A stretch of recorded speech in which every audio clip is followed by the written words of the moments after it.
Olá, bem-vindo ao Momento de Liberdade, o seu canal de mensagens cristãs. Dê o seu like, inscreva-se no canal, ative o sininho das notificações e compartilhe. Vamos a mais uma mensagem.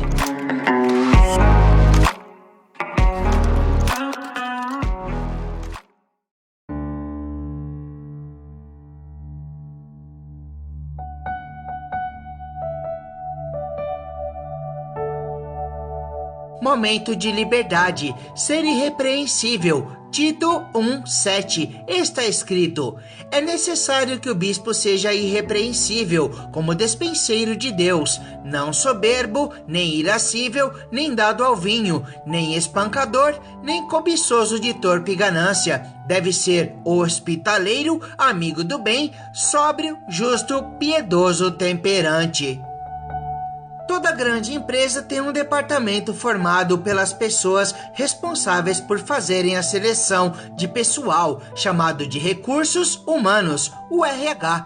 O recrutador, se utilizando de técnicas de análise, avaliação e comparação de dados, faz a escolha dos candidatos com os mais amplos conhecimentos e as habilidades necessárias para desempenhar as tarefas dos respectivos cargos disponíveis no quadro de funcionários da empresa. Para a escolha, devem ser usados dados advindos de fontes confiáveis, de um modo sigiloso, para que não se exponha os candidatos a situações que os afetem em sua autoestima. Todo o processo visa encontrar os melhores candidatos para ocuparem as vagas de modo que eles possam contribuir para o atendimento das necessidades da empresa, com eficácia e a longo prazo para o sucesso da organização. Entender se os valores e crenças daqueles que irão ocupar o quadro de funcionários estão em alinhamento com os da empresa é algo essencial para que a relação profissional seja duradoura. Caso contrário,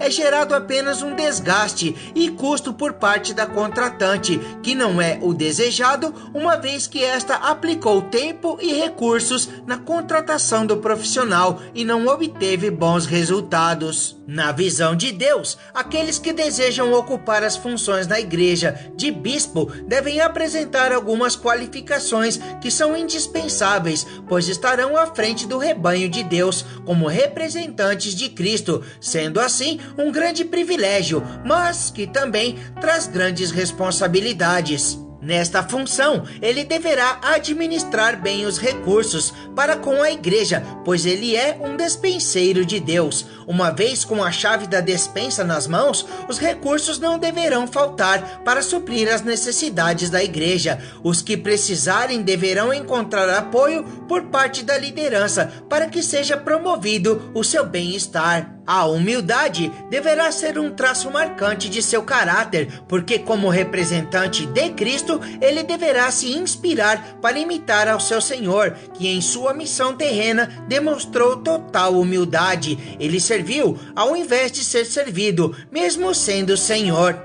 O bispo não deve ser irascível, pois a irritação demonstra falta de amor. A ira humana muitas vezes não é santa e por isso pode levar a pecados. O Senhor Jesus Cristo se irou na passagem do templo em Israel, mas sua ira foi santa, porque a sua motivação foi justa, o que é o contrário da ira humana, que é geralmente pecaminosa, por ser motivada por egoísmo, egocentrismo, arrogância, intolerância e coisas do tipo.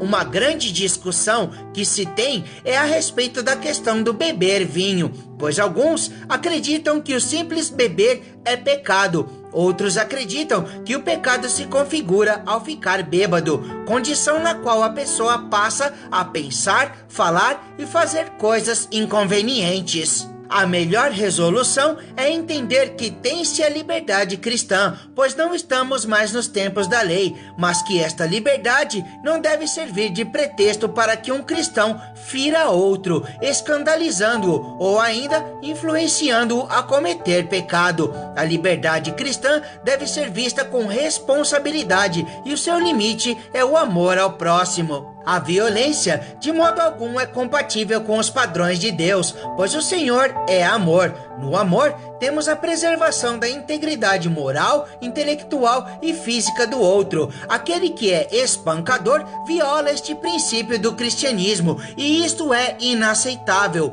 O diálogo pacífico é sempre a melhor saída. Ter as suas necessidades básicas supridas é algo que Deus prometeu ao cristão. Sendo assim, aqueles que pertencem ao povo de Deus devem se satisfazer ao vê-las supridas e devem se acomodar às coisas simples, uma vez que a vida com Deus não deve ser vista como uma maneira de viver marcada pela ganância e ostentação. Quanto ao viver do bispo, ele deve seguir o mesmo padrão. Desejar viver em opulência não convém, pois seria explorar a boa-fé da igreja e quebrar o princípio de ser um imitador de Cristo em sua simplicidade. Em latim, havia o termo hospes, que, sendo preservado em seu radical, deu origem a termos em português como hospital, hospitaleiro, hospitalidade, hóspede e outros. Quanto ao seu sentido, tem-se o de receber, acolher em uma instalação alguma pessoa. Deste modo, o bispo deve ter em seu caráter a característica de ser uma pessoa hospitaleira, ou seja, ser uma pessoa acolhedora. O amigo do bem é aquele que deve de maneira sábia promover o bem-estar do próximo, não somente através de palavras, mas de atitudes concretas. Afinal, se uma pessoa diz ter fé, é preciso que essa fé seja comprovada através de obras, pois caso contrário, ela é morta. Sobriedade e justiça andam lado a lado. Aquele que é equilibrado tende a ser imparcial em suas decisões, mas, como o cristão, deve prezar para que todas as suas atitudes sejam motivadas pelo amor. A piedade será a sua melhor conselheira, pois o fará tomar sempre os melhores caminhos. Um coração piedoso compreendeu a essência da vida cristã. Uma pessoa temperante é aquela que sabe medir as suas palavras para evitar confrontos desnecessários que desgastam os relacionamentos. Deste modo, visando todas as características que um bispo deve ter, é que Tito deveria escolher homens para desempenharem a função na igreja e promoverem o progresso através de valores e crenças compatíveis com o reino de Cristo. Convido você a fazer esta oração. Senhor Deus, santificado seja o teu nome. Torna-me uma pessoa com os valores e crenças de um bispo, agradável a ti. Declaro desejar ser irrepreensível para que eu inspire e leve mais pessoas a terem um relacionamento melhor contigo. Agradeço-te por ouvir e atender a minha oração, segundo a tua vontade, pois eu a faço no nome precioso do Senhor Jesus Cristo. Amém.